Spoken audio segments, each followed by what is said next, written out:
test done, they said, there's someone that would like to talk to you. So they took me to another room and there was 4 cardiologists. And the head chief of staff, Dr. Friedman, he said, he's the one that put my skin in when I had a heart attack. And he said, I've been doing this for 27 years. And he said, I've never, ever seen anyone return back from a widowmaker's heart attack like you had. He said, it's, medically speaking, he said, it's impossible how things are going right now. He said, there are 4 chambers to the heart. And he said, normally when a person has a widowmaker's heart attack, it automatically destroys 2 chambers of the heart. That's just a normal thing. But he said, in your condition, it destroyed 3 chambers of the heart. And he said, when I say destroyed, he said, I mean it blackened them to where it's impossible for them to recover themselves. He said, nothing can be done. So he said, that's why we've always said that it's a miracle that you're living, because for 8 months you've been living on 1 chamber of the heart. He said 1 chamber should put you either on life support or full oxygen 24/7 and put you to where people have to take care of you, if you even live. And he said, of course, when you had the heart attack, he said, it dropped your heart function to 22%. He said 78% of your heart was gone. And he said, I don't mean it just damaged, he said it completely destroyed. And he said, I want to show you this x-ray of April the 7th when you had your heart attack. And he said, I've labeled the chambers, the 4 chambers, to show you where they're at. And he said, as you see on chamber 2, you see a little bit of red. He said, that's the only chamber that wasn't damaged. He said, as you see the other 3 chambers, there's no blood flow at all. And he said, you know, I would.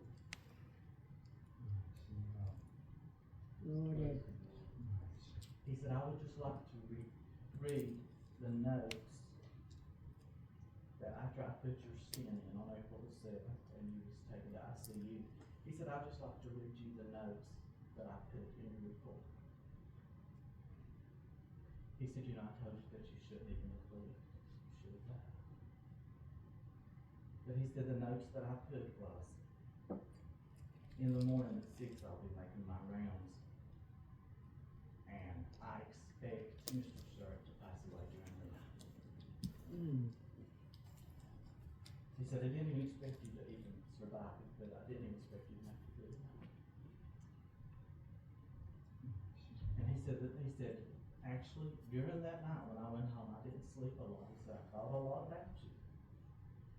And he says, I came back to the nurse's station the next morning. He said, I said to the nurse, before I even asked about anybody else, what is Mr. Sir's condition? She said, well, actually, he's had a really good night. And she said, this morning I already went in there and he's sitting in the bed. He said, I was expecting her to say,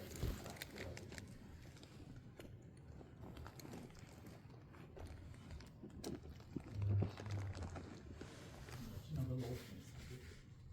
Yeah. He said, I thought, well, if he made it through the night, more than likely he'll pass away before we discharge, or they will be discharged. And he said, it just kept me pressing each time. And he said, every time that you were in the hospital or a visit, it seemed like I was the doctor that was on call. And he said, I just knew, medically speaking, this is impossible. How could this happen? But he said, I want to show you the x-ray of today. He picked the x-ray up and he said, now how I told you my head is in the chambers, that shows you if the chamber is working. And he said, on April the 7th, you had 1 chamber, 3 completely destroyed, never to work again. He said, how many chambers do you six blood clot today. I said, 3? He said again, which is impossible. It cannot happen. He said 3 chambers of your heart out of the 4 now are working 100%. And he said your heart function, that was 54% that keeps increasing. He said, which is again, he said you defy all odds.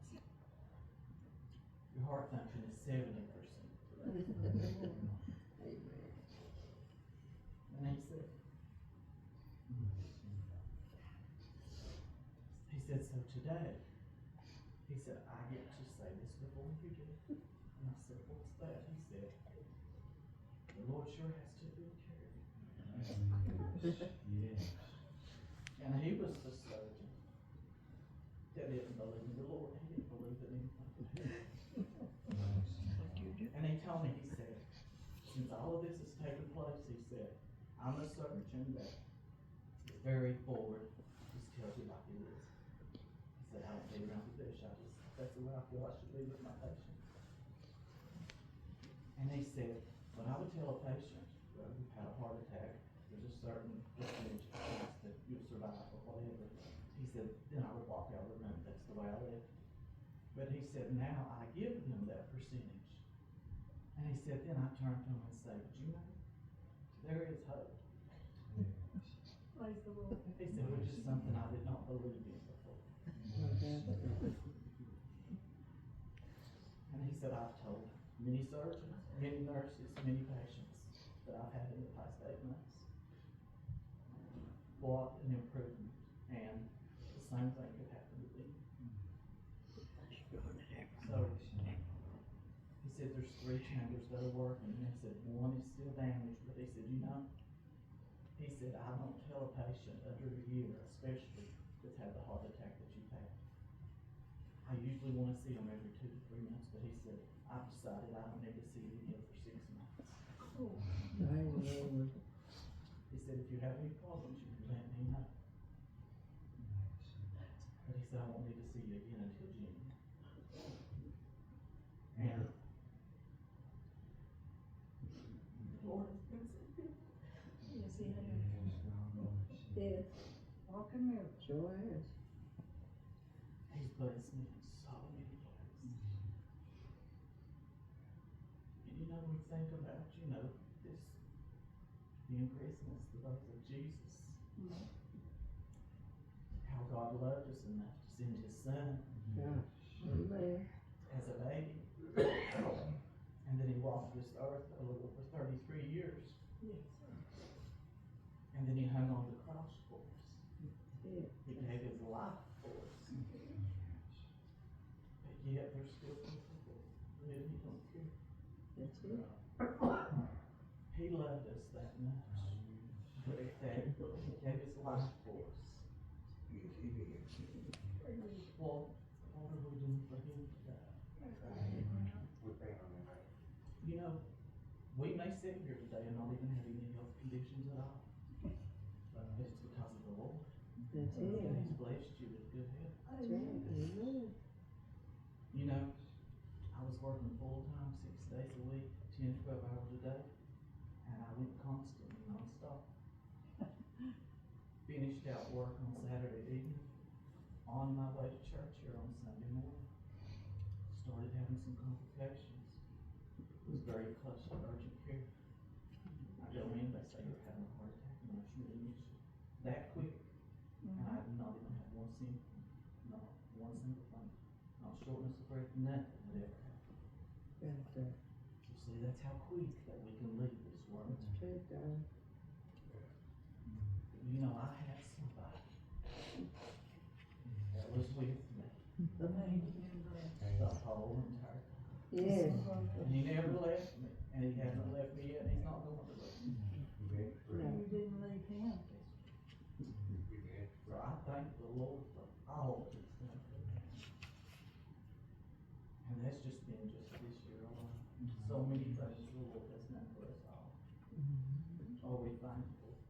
Do we really appreciate everything that he's done for us? It's true, darling. That's a lesson in itself. I mean, the cardiologists, there were 4 of them, they wanted to shake we just wanted to shake hands with a miracle. 27 years he had been doing heart surgeries, everything you could think of. He had never ever had a person that would tell him like I am. You know, because only 2% of the people that have this type of heart attack, only 2%. That's not a lot. And out of those 2%, one of those two might still be on life support or might not be able to even take care of themselves for the rest of their life. They might still live. And he said just after 8 months, he said, it amazes me that you even drove your own stuff to the hospital. Yes. He said, I've been doing that for months. And I'm just so thankful to be here today. Yes. 70% heart function. And the Amen. lives that you touch. Praise the Lord. To bring them to The the Lord Lord. has blessed. Yeah. And he told me, he said, in 3 months, of course, we'd like to do your test again. You can just come by the clinic and have the test done. But he said, you know, I'm not gonna be surprised if the 4th chamber is not working. Amen, brother. Amen. He said, I wouldn't be surprised if your heart function was 100%. He said, because this has really amazed me. Sure can do it. And he said, I want you to know all the different patients I've talked to, and now I tell them there is hope. Even though your situation is bad, there is hope. Yes, sir. Yes, they are. You were a witness to them, Darryl. Look how you changed his life, their life. So, like I said, I'm not a teacher, but you know, that's what the Lord laid on my heart. It's a lesson. Maybe it'll be an encouragement to somebody. You know, different people go through different things in life. You may not be facing what I'm facing, I may not be facing what you That's are. right. But regardless, there is hope, no matter what you face. If we trust in Him, put our full trust in Him, He will see us through. So thankful. Thank you, Darryl, for the lesson. What a blessing it is. And he's alive to tell us what the Lord has done. What a blessing is that. Anybody have a birthday?